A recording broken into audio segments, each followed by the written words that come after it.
Ang dahilan daw po ng pagbagsak ni PRRD ay hindi dahil sa kanyang mga kaso or kasalanang ginawa, yung mga accusations baga, kundi dahil sa isang Delilah.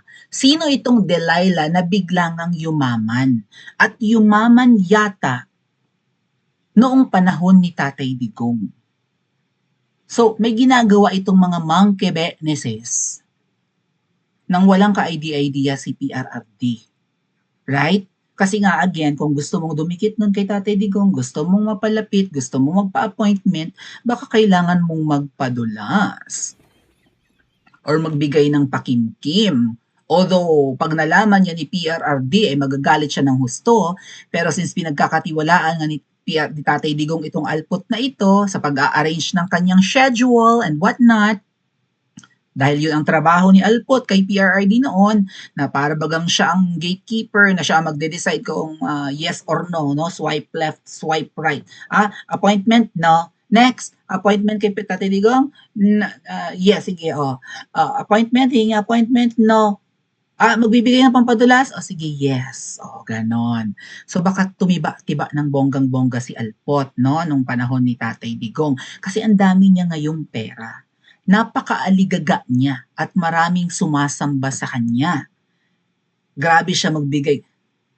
Takang-taka nga si Miss Maharlika Bakit laging nababanggit ang pangalan ni Alpot noon sa dahig nung pumunta siya at ang mga taga-US? Bakit laging involved si Alpot sa mga eksena? O ngayon, busy-busy. Siguro nga nakakaramdam ng guilt yan si Alpot na nanamasa siya ng husto nung panahon ni Tatay Digong at wala siyang ginagawang aksyon. So ngayon, ayan, yung mga pirma-pirmang yan, siya raw ang nasa likod niyan. So baka mamaya itong mga double agents na aligaga sa pagpapapirma ay may biyaya galing kay Alpot. At least masabi na may ginagawa naman.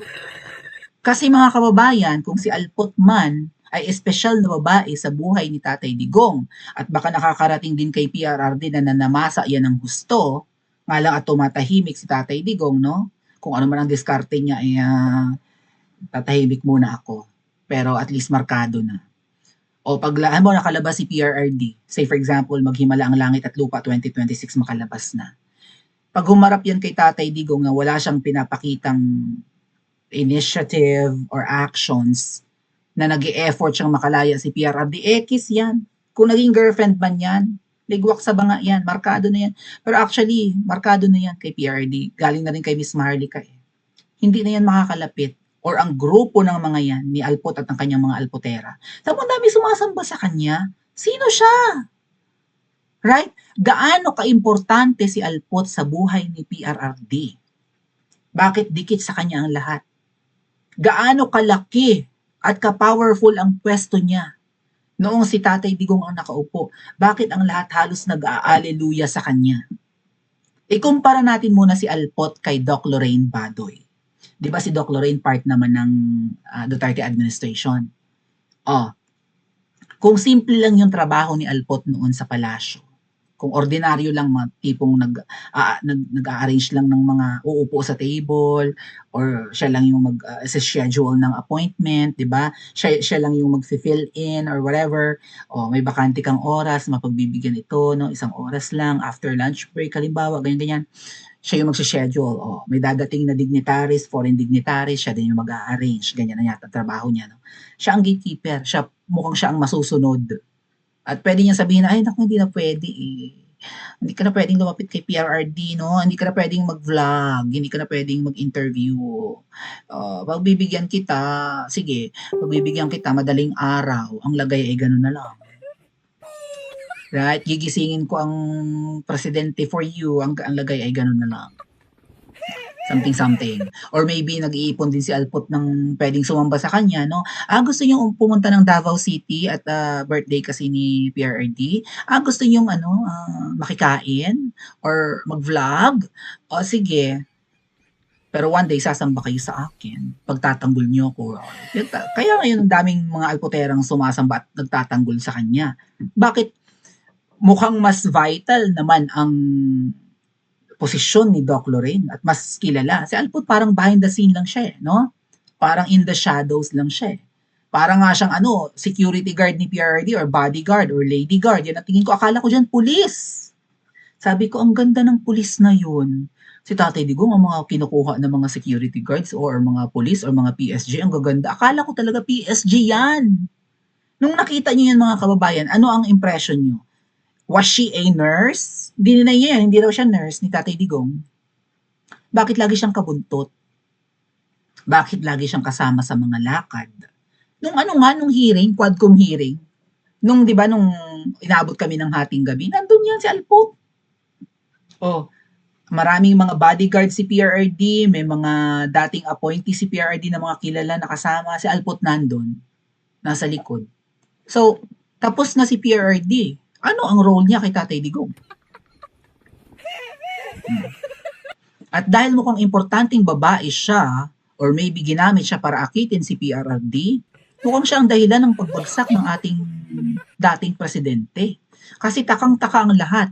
Paanong nag-leak yung mga conversation sa hotel in Hong Kong noong araw bago si PRRD umuwi ng Pilipinas at hinarang na sa airport at kinidnap na. Hindi na nakauwi ng Davao from NAIA to Villamor Air Base. Diniretso na papuntang Dubai and then Hague. Oh, nag-stop over dito sa Dubai and then dumiretso ng The Hague. Nakidnap si Tatay Digong. Paanong nag-leak? Sino ang nag-leak? Sino ang dikit kay PRRD?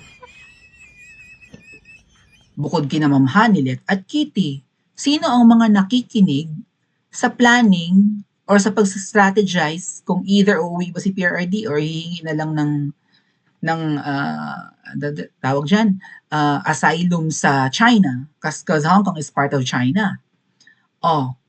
Walang extradition treaty ang Hong Kong, ang Pilipinas at ang China. Hindi nila pwedeng 'di ba, hingin si PRRD kung si PRRD magsi-stay in Hong Kong or in China, hindi siya pwedeng i-surrender ng Hong Kong government or even ng China government. Pero sino ang kumulit din kaya kay Tatay Digong na umuwi, nakaabang na nga yung mga pulis, hindi lang sa NAIA, kundi pati sa Davao Airport, may mga nakaabang na ng mga pulis. Kikidnapin. Ngayon, alam niyo naman, aside from PRRD being a half Muslim, na kung saan pwede naman siyang mag-asawa, legal no, ng kahit ilan pa hanggat kaya niyang buhayin, ang kahinaan po talaga ng mga lalaki ay ang kababaihan. Of course, ang mga lalaki ay biniyayaan ng, 'di ba, ng physical strength at innate yata sa mga lalaki ang ipagtanggol ang kababaihan. 'Di ba? Mas malakas ang mga lalaki, so kung ang mga babae ay nangangailangan ng tulong, lalaki ang pwedeng mag-rescue kaagad. Kapag ang babae ay magkukunwaring mahina, inaapi, 'di ba? Or nasa alanganin, ang lalaki ay bibitiwan ang lahat at sasaklolo kaagad. Nahuhumaling ang kalalakihan sa lambot ng katawan ng mga babae, sa kanilang kinis, sa kanilang halimuyak mabango man o hindi, sa kanilang lambing, sa inyong mga boses. Right? Music sa pandinig ng lalaki ang boses ng kababaihan. Nakakalasing ang mga babae para sa mga lalaki. Therefore, babae ang pwedeng gamitin ng kalaban para mawala ang lakas ni PRRD. Just like sa history, nasa Bible yan, nawala ang lakas ni Samson dahil kay Delilah, at yan ang post ng mahal na reyna, mga kababayan. Duterte didn't fall because of Ngiwi Jr. Kahit pa pokla yan si Ngiwi. Kahit pa bembang yan sa mga tubig. Right? Alam niyo yung Mr. Tubig? Kung di nyo alam, panoorin nyo yung mga nakaraan nating vlog kung sino si Mr. Tubig. Hindi bumagsak ang ating tinitingala at minamahal, hindi lang tinitingala, minamahal na Tatay Digong, dating, 'di ba, pinuno ng bansa natin, dating haligi. Hindi yan natumba dahil pinatumba ni Ngiwi. He fell because of Delilah. So if PRRD is Samson, which is a great man and a strong man, ginupit ni Delilah ang buhok niya, therefore nawala ang kanyang lakas. At sino si Delilah? Mukhang yan ang code name ni na mahal na Reyna kay Alpot na biglang yumaman. Bakit? Kasi yung kahinaan ng lalaki nga ay ang kababaihan, no? At to be fair with Alpot, may itsura, makinis, maputi. Sabi ko nga noon nung nakikita ko si Alpot, mga kababayan, no? Akala ko talaga PSG yan siya eh. Kasi parang one time nakita ko yan na parang ang suot niyang damit ay parang parang black ba yun, tapos naka-belt na mapagkakamalan mo siyang security or detail ni PRRD or PSG nga. Presidential Security Group or security guard. So sabi ko, hindi kaya police woman yan? Yun ang alam ko talaga, mga kababayan. Tapos kung mag-ayos pa ng buhok si Alpot no, di ba lagi nakatali, no, naka-high ponytail si Alpot. So alam niyo naman ang mga police woman, no, kung hindi man magpagupit ng maigsi, dapat ang buhok ay hindi nakakaabala sa kanila. Laging neatly tied, no, or something. Neatly combed, ganon. So, ang unang impression ko noon, sabi ko, yung babaeng maganda. Siguro bodyguard ni Tatay Digong yun. Si Tatay Digong mautak ha. Ang gaganda ng kanyang mga bodyguards. Right? Ang pinipili niya na security detail niya or security guard niya ay maganda. Wow. Parang nga naman inspired. Ang tanong, inspired lang ba? Or naging sila rin talaga, mga kababayan?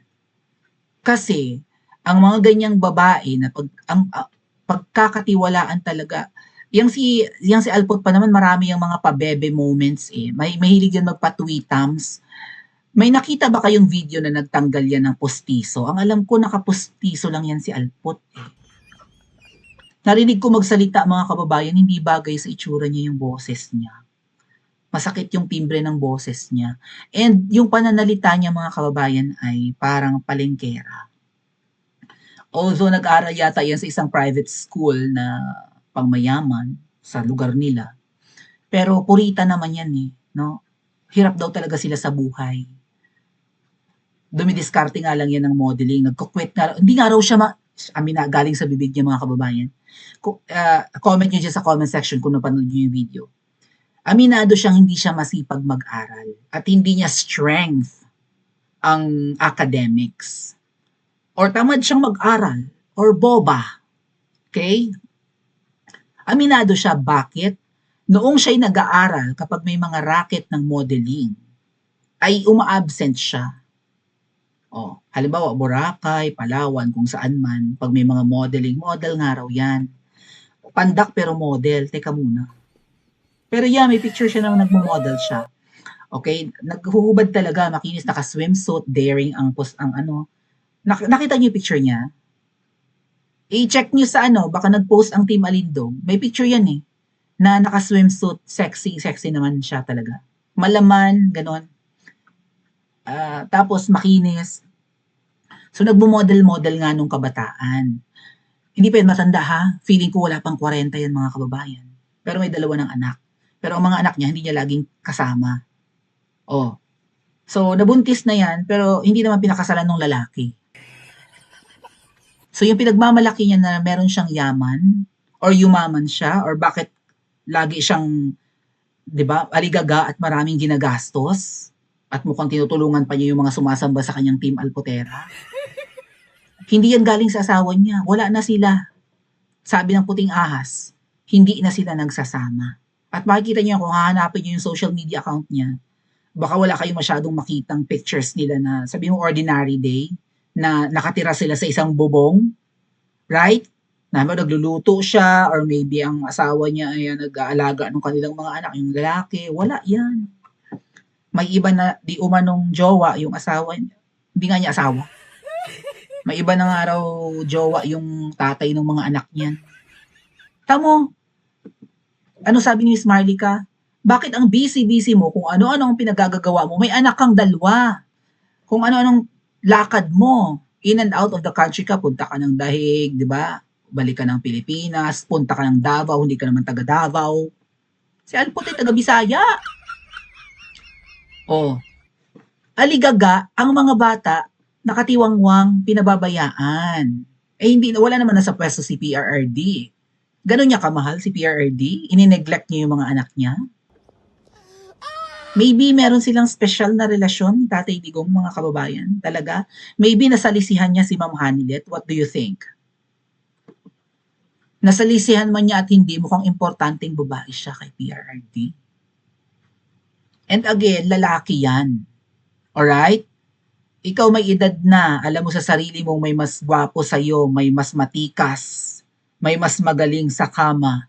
And here comes a woman, young, makinis. 'Di ba? Kung todo suklay ng buhok mo, araw-araw mong kasama, hindi ka maaakit. So, dead man na, maakit at hindi si Tatay Digong lalaki yun, 'di ba? Right? Plus Muslim pa siya.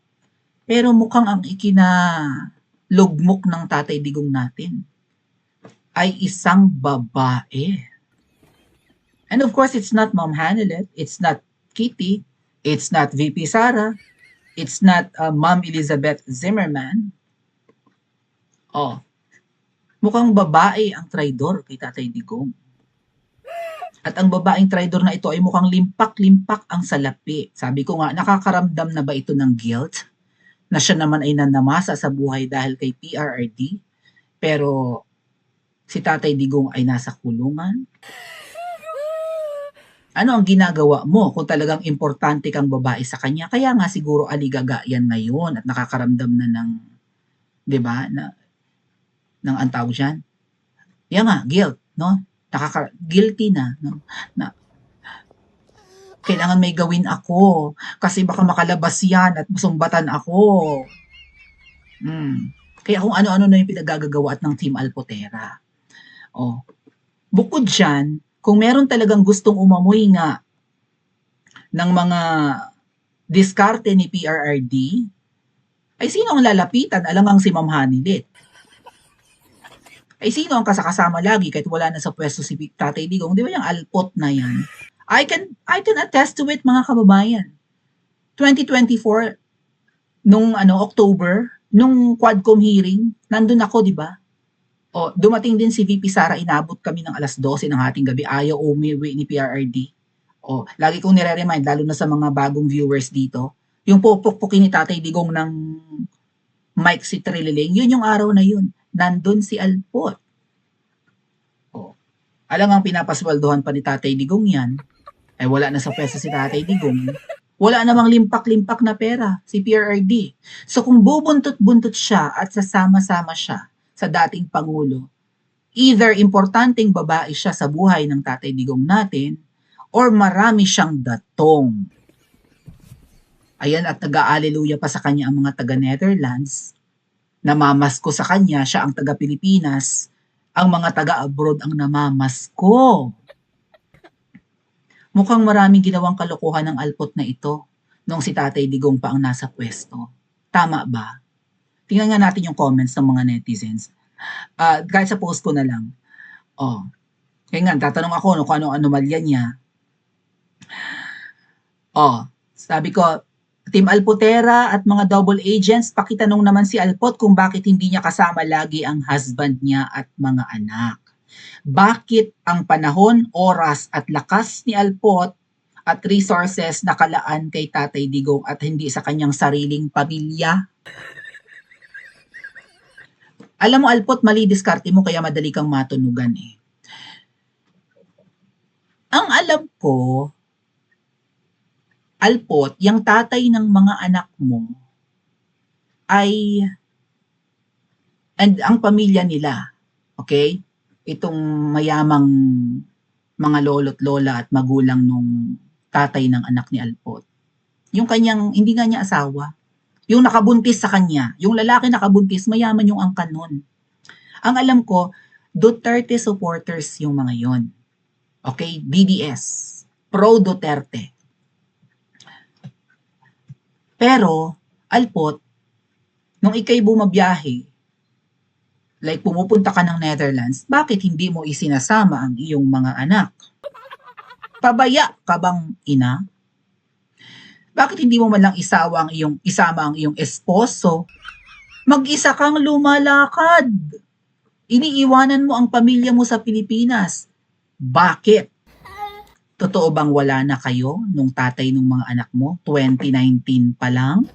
Or hiniwalayan mo para kung sakasakaling umalpot-alpot ka man kay PRRD, ay single ang pinoproject mo, single ka. Okay, may anak ka, pero hindi naman na kayo okay nung tatay ng mga bata. So, you're free as a bird. What do you think mga kababayan? Pa-comment niya po sa comment section at mag-like and subscribe din po kayo.